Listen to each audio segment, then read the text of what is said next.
சாப்பிட்டீங்கல்ல? சாப்பிட்டேன். எத்தனை நாள் சாப்பிட்டீங்க? 9 நாளா சாப்பிட்டுருக்கேன். 9 நாள். சரி. சாப்பிட்டு ஏதாவது மாற்றம் தெரியுதா பாடியில? மாற்றம் இருக்குது. பாஸ்ட் கையில வச்சுக்கோங்க. மாற்றம் இருக்குதுன்னா பல்லு பாத்தீங்கன்னா அந்த பல்லு வந்து கடினமான பல்லு முறுக்கு இந்த மாதிரி சாப்பிட்டோம்னா அந்த வலி இருக்கும்.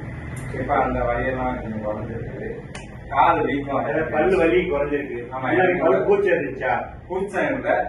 அது கடினமான பொருள் எதுவும் சாப்பிடாததுக்கு பல்லு கடிக்க முடியாது. இப்ப நல்லா கடிக்க முடியும். இப்ப வந்து கொஞ்சம் கடிக்க முடியுது.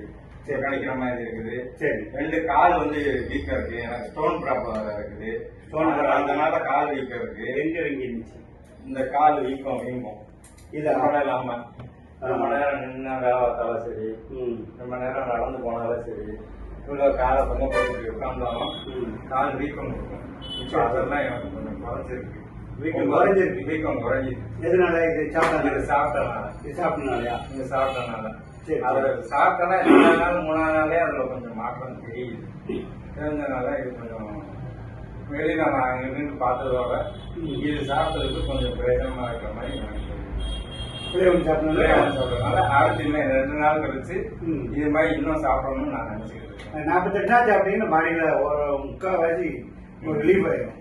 அதுதான் நான் சாப்பிட்றதுதான் நான் முயற்சி பண்ணிட்டு இருக்கேன்.